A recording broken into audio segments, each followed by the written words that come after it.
Sup? Yeah, this is going to be fun.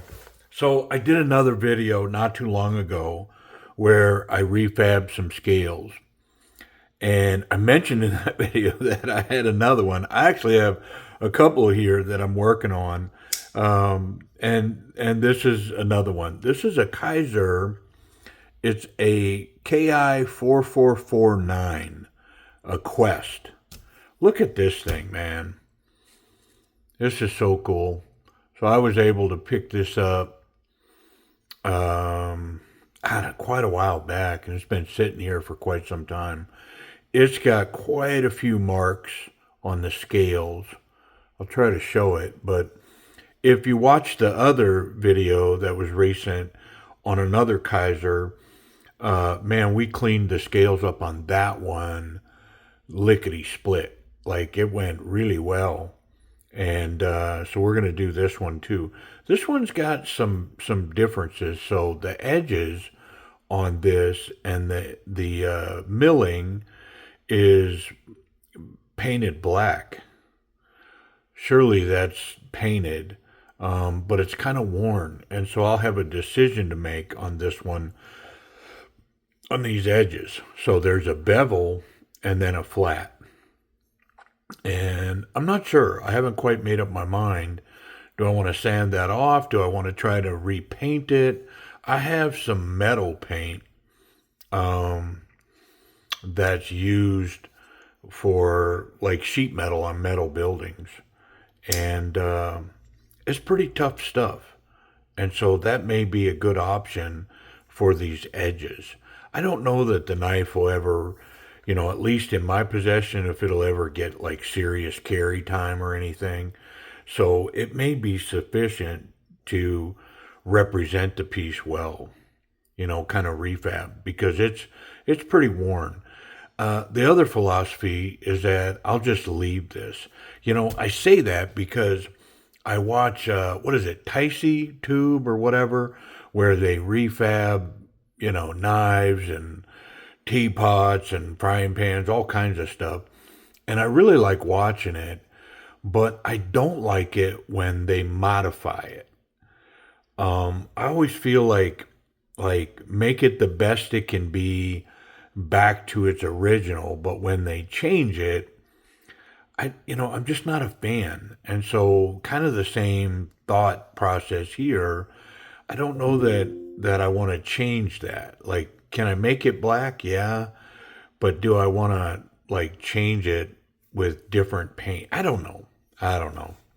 But what an interesting piece, huh? The Kizer Quest. Yeah, I can kind of get here. Definitely wonderful grip here. There's no jimping on the spine. Nice reverse grip. Can grab it with my fingers over the clip. Cap that off with my thumb. Yeah, pretty solid. I think the first thing I want to do is I want to hit it with some ethanol and just clean it a little bit because it's kind of dirty. And this thing has been sitting around here for quite some time. I mean, months. Yeah, I acquired it and just never got back to it. Just never come back around. Ooh, that edge is chewed up pretty good. I don't know if you can see it, but yeah, it's chewed up pretty good. So I think I'll definitely want to clean it up. But is it? Looking at the stonewash, it looks pretty good. Actually, I don't know that I see any scratches or marks. Like I say now, the tip, that front bevel's pretty chewed up. This side, yeah, that's just some glue there. There are a few fine little scratches here, and it's probably why this is chipped up. That tip got used a little bit. I don't see it as bad. So I think if I just clean up this bevel here, I am curious to see if this part is sharp. Let's look. Let's go with a big fat no. And then definitely this front one's not going to be sharp. What about the serrations? Yeah, the serrations are crazy sharp. I mean, that's the thing about serrations, and look how aggressive that is. That's serrated. That's wicked sharp. Crazy.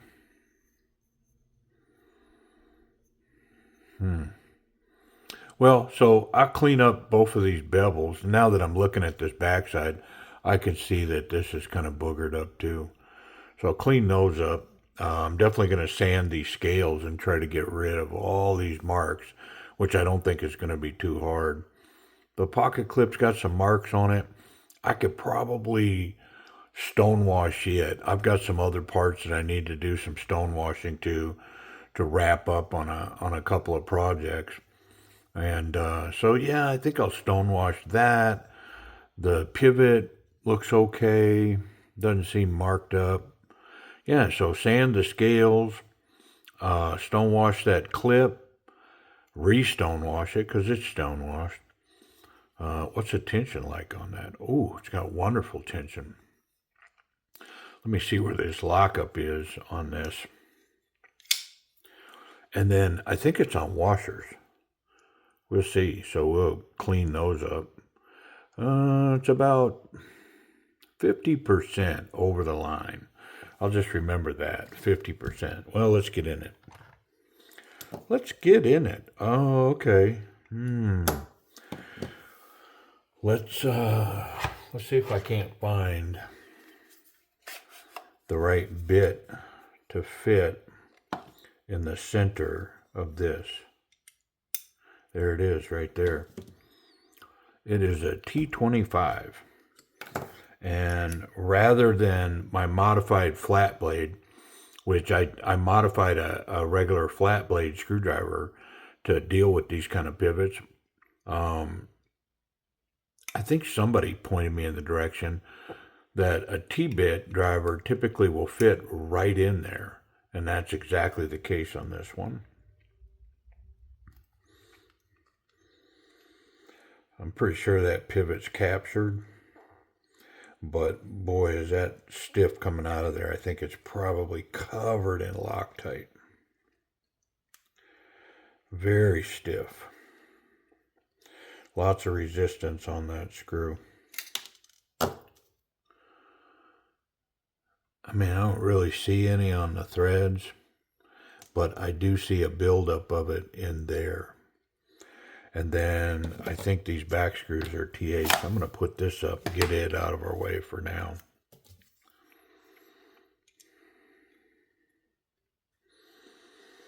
And then ultimately I have to strip the knife down, the pocket clip, and maybe the steel insert. Does it have one? I can't tell from right here. If it is, it's mounted from the inside. I see something there. I see a ball. So maybe it's just carbidized. That'd be kind of cool. You know, back in the day, that was the thing, man.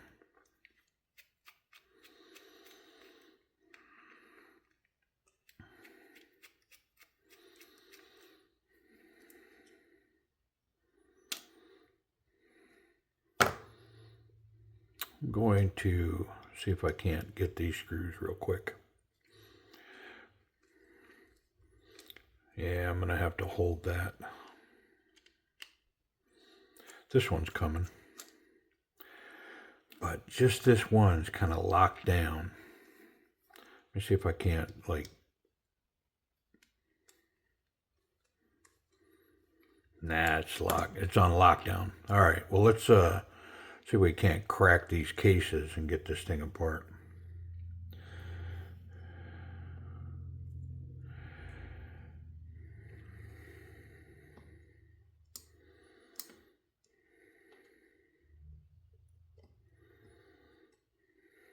Yep, big bronze washers. Lots of dirt and debris in here. Big slab of titanium. It's got that black coating on the inside as well.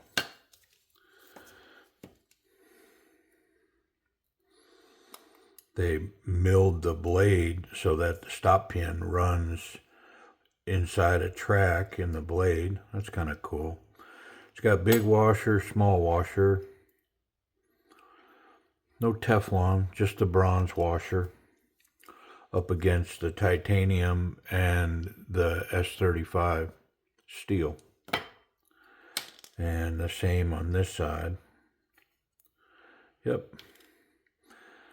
Stop pin.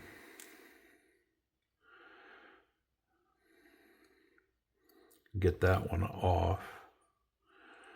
But this one I'm going to have to grab with a rag. And some little nippics. Where are they? They're over here.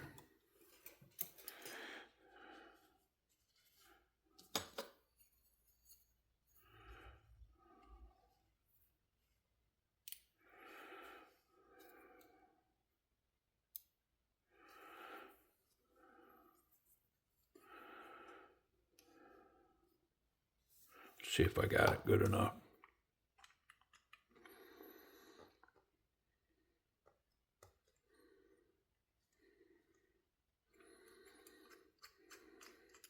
Yep. Yeah, lots of Loctite on those little dudes. But we got them. I do think that this thing's filthy enough that I'm going to give it a bath in the ultrasonic.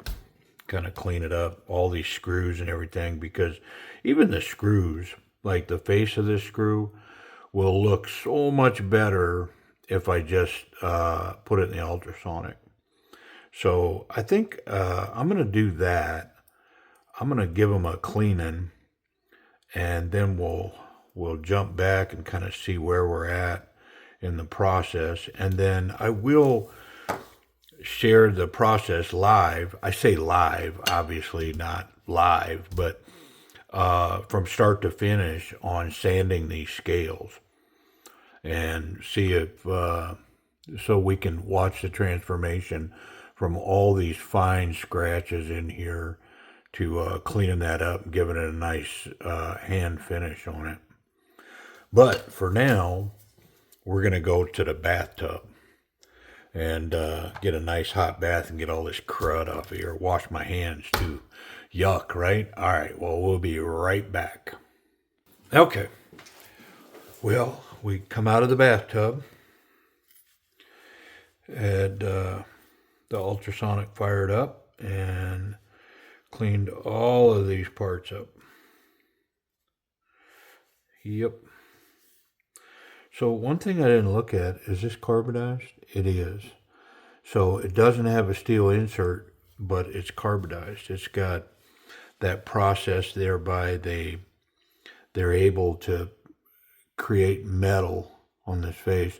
And of course, like all these locks, man, when you look at the contact patch, that's it right there. The contact patch on these frame locks is always so small.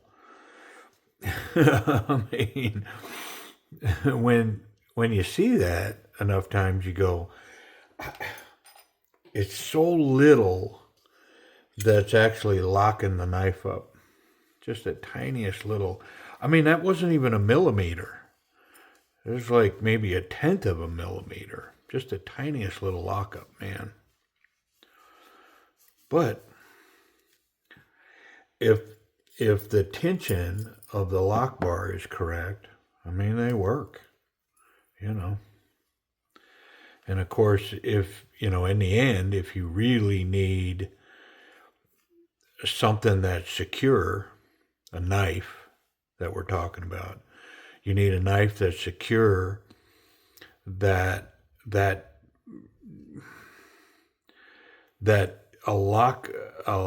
folding lockable knife, the lock could fail and you cut your fingers or whatever, then you should get a fixed blade, right? Look how shiny that turned out. That's why I really like that ultrasonic, man. I can put parts in there from the dirtiest and they come out looking like brand new. Look at that screw. I mean, it didn't look nothing like that going in. And of course, on these screws, even one of the things that happens is the little holes, on a used piece like that are full of, I don't, hand oils or whatever, and they're funky. And that ultrasonic, man, gets all of that. Even these washers are cleaned up. I'm going to polish them, but they're even cleaned up pretty nice. Yep.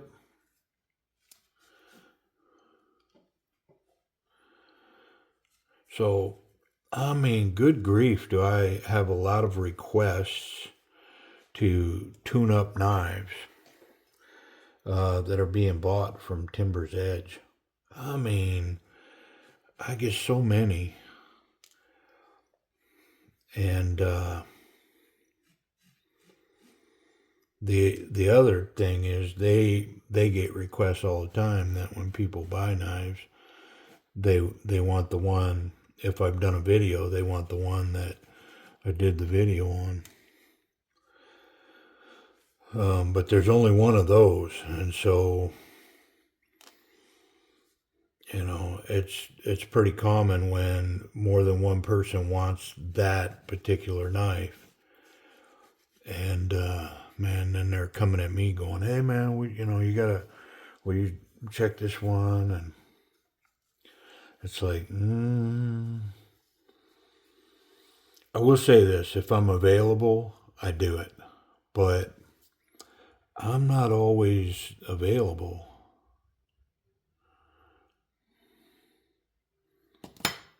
All right.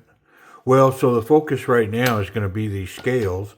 Once we get these scales cleaned up, well, then I'll work on cleaning up this blade. And I may actually, I may put this in my fixed blade system and clean it up there. Match up that angle. I see there's a couple of scratches here that I think I noticed it originally. Yeah, there's one. There's another one right there that, I mean, I could stonewash this. I'm going to fix the blade anyways. I'm not going to fix the serrated because, boy, is it sharp. And tumbling this will negatively impact those points. And so I think I'm just going to live with these two scratches. It just is what it is. But we're going to go ahead and get to these, and I can see where this is lined up now. It's the outside of the lock bar is lined up to the inside of that. But I got to flatten it out, maybe a little bit past flat. Yeah, like so, because I'm going to sand that out.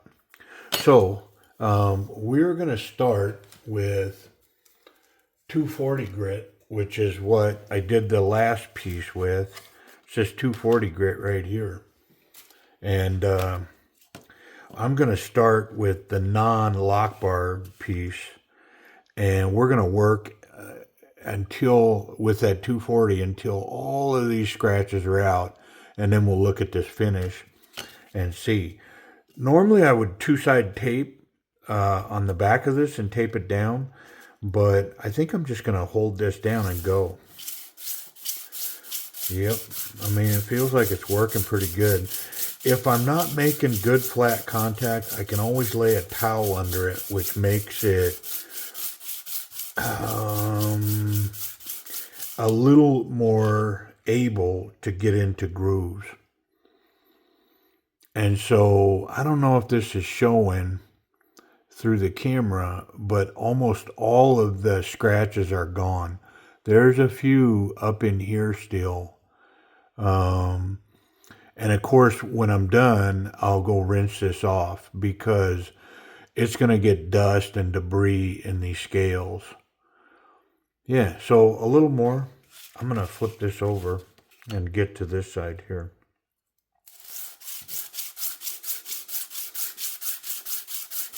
Yeah, pretty simple.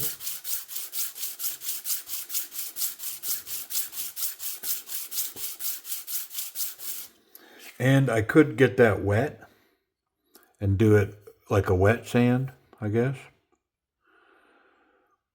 I still see like there's a scratch here.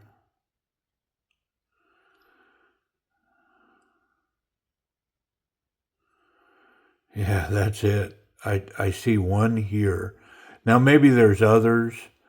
Yeah, there's a few others right in this area right here. And I don't know if the camera's picking it up, but let me see if I can't like try to get to it. But right here is a scratch. And so, like I say, I don't know if the camera's picking it up. And then right in here, there's some scratches. But the rest of this all looks really good. So we'll just go a little more. I mean, I don't think I'm removing a ton of material off of the knife. And of course, it doesn't matter the orientation of the sandpaper. What matters is that I'm moving the scale in a consistent direction, you know, up and down, because that's going to be the grain of that finish. And I found it on these scales not so important that it's meticulous, because, I mean, you can see the direction of the sanding.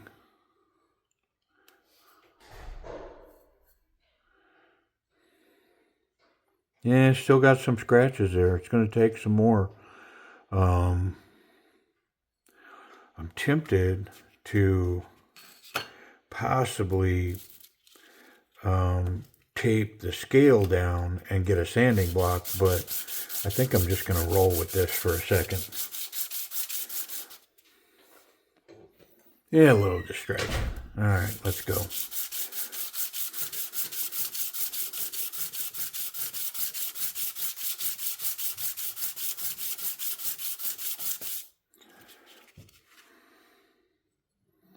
Yeah, still that one scratch right there, and some right there too. I mean, and of course, you know, I didn't take it apart to not to not fix it. So I'm gonna definitely keep going and get after it.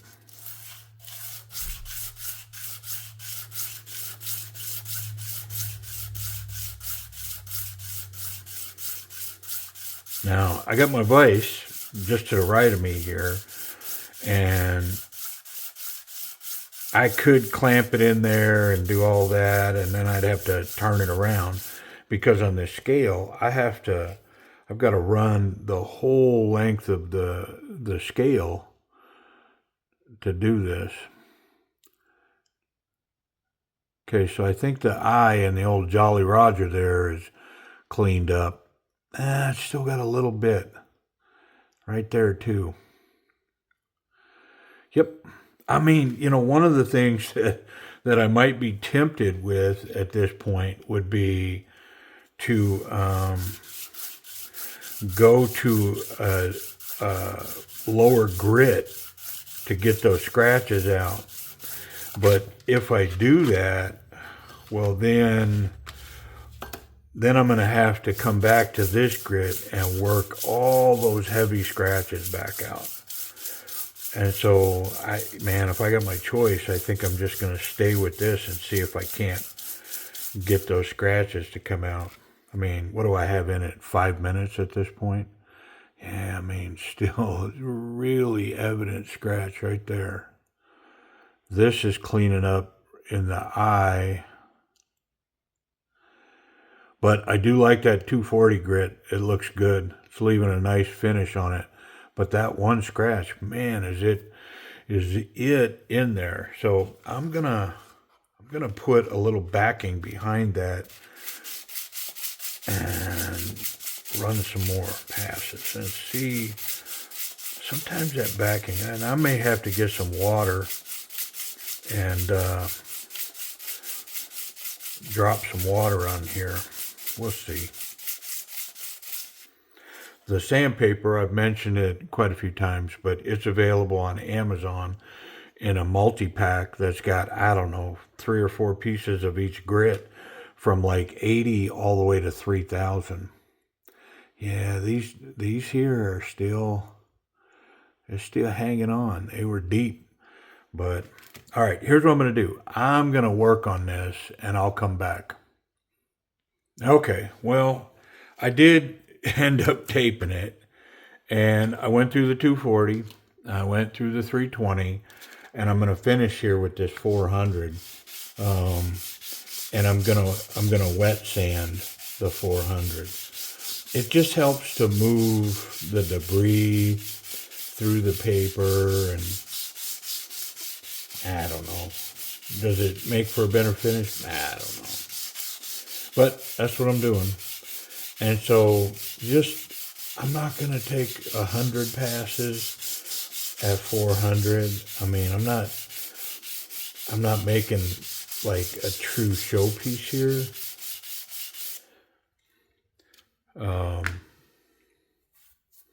Let me,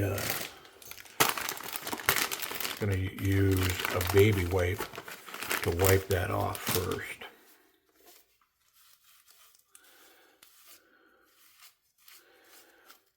And you can see there's quite a bit of, I don't know, is it sandpaper debris or what is it? And then, let me use my towel.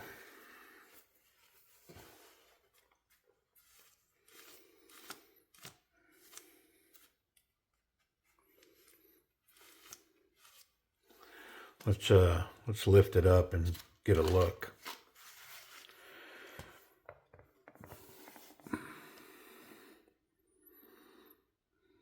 I mean, I like it.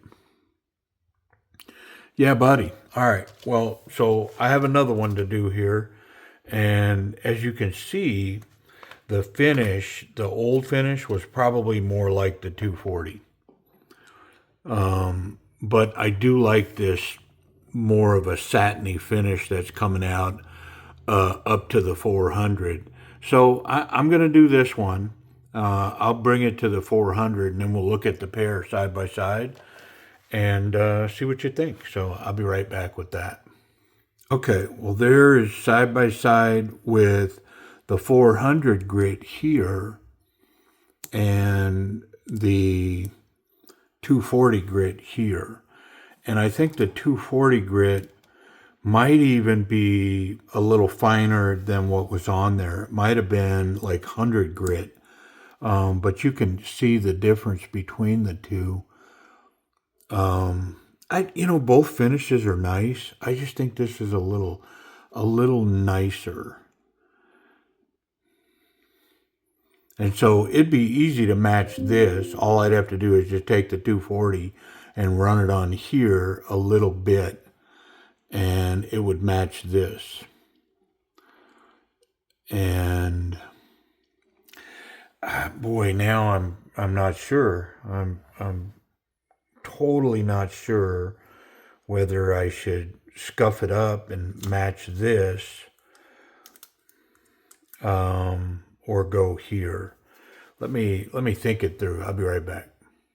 Okay, before I decide, I actually brought out some 180 grit to maybe even go rougher. So throw me a comment. It'll just be curious to see before I choose, should I go even rougher, maybe back to the original finish? Should I do the 240, which is on here now? Or should I go to the 400, the more refined look? Keep in mind the blade that goes with this piece. Okay, there's the blade. Like, I mean, I don't know. So hopefully you've commented. Like, go ahead and comment, but I haven't picked. But, I mean, it's got a stonewash blade with this serrated. It's got a reverse tanto dual grind. I mean, almost a spear tip on there. And man, that serrated poked me. It sure as heck did. It got me. Yeah, I mean, what's the better finish here? Um, I mean, this one will show scratches a lot more. This one, not so much. I think what I'm going to do, here's what I'm going to do. I'm going to do this 180 on this one and then compare. I'm going to go a little bit rougher finish compared to the 400 finish and see what it looks like. Okay, the big reveal. What did I do? Well, I went with the 180 grit. Yep, I went with the heavier grit. I think that's what was originally on it, and I think it's going to ultimately match the piece better. So yeah, got these all cleaned up. So what I'm going to do now is I'm going to polish these washers. I'm going to put it all back together, and then we'll get to sharpening and clean up that edge. So yeah, let's just go. Let me polish these up real quick. Let me get a belt here. I think this is the one I want. This is going to be a long video, man. I didn't really intend it to be, but there's a lot going on.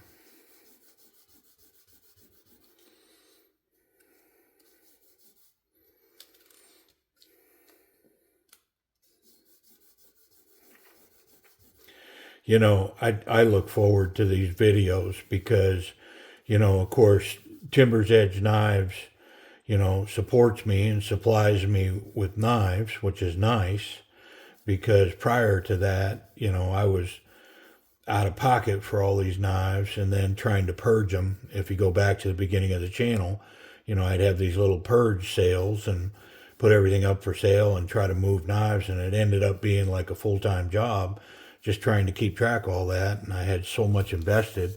Well, Timber's Edge Knives supports me, and so I do run knives through the channel that are just for sale over there. They put in new inventory, and it's either models that I've already seen or stuff that I may not be completely interested in, but I'll go ahead and kind of do a reveal. It's kind of like a Ron Popeil type of deal, you know, like Vanna White. You know, ooh, you know, I do some of that now, and they're shorter videos, and so I don't feel bad because, you know, it's 4 or 5 minutes of a new model that's out that, I don't know, something you might be interested in. Not necessarily something that would end up in my wheelhouse, but so I do some of that you know, that a lot of other channels do, where I'm just kind of revealing the knife. But I look forward to these because I get my hands on them, and a lot of that stuff over coming from Timber's Edge Knives, I don't take apart anymore. Like, they're new, you know, they want to sell it as new. They don't want to put the disclaimer on it that, you know, I might have taken it out and tuned it up or whatever. And I get it. You know, not every, you know, I think I mentioned earlier, is I got a lot of requests for tuning up knives, but not everybody wants that. Some people just want a knife that's unmolested, you know. And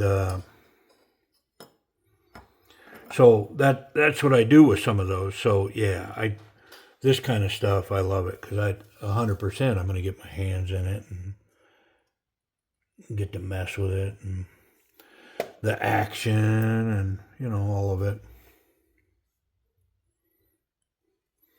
Fun stuff, man. And I've got quite a few sitting over here that I need to get to, that I have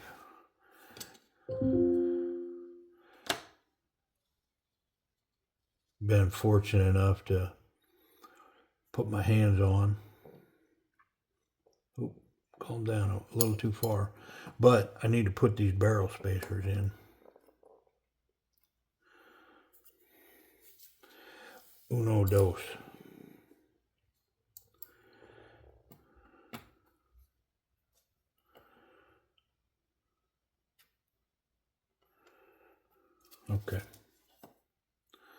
try again.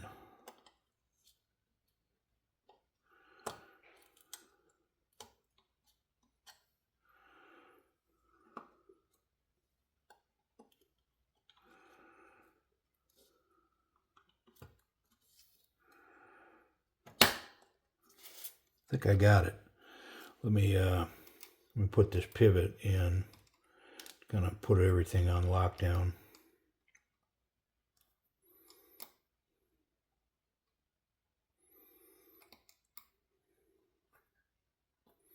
Okay, I'm just putting some screws in, so I'll be right back.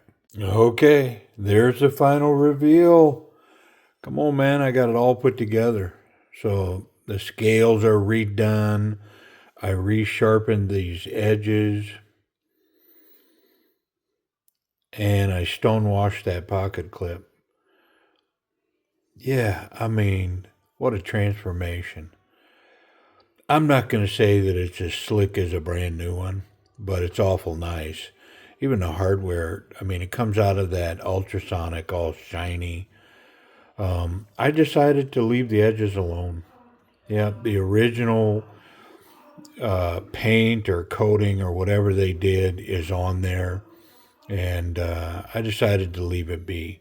Now, I may change my mind at some point and try to paint that, but man, I'm no painter. And I don't know, is that baked on or you know what I mean? Like, I don't know.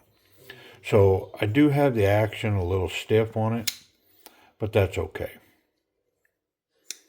It's on those washers, so of course, the more I use it, the better it'll get. Nice and tight.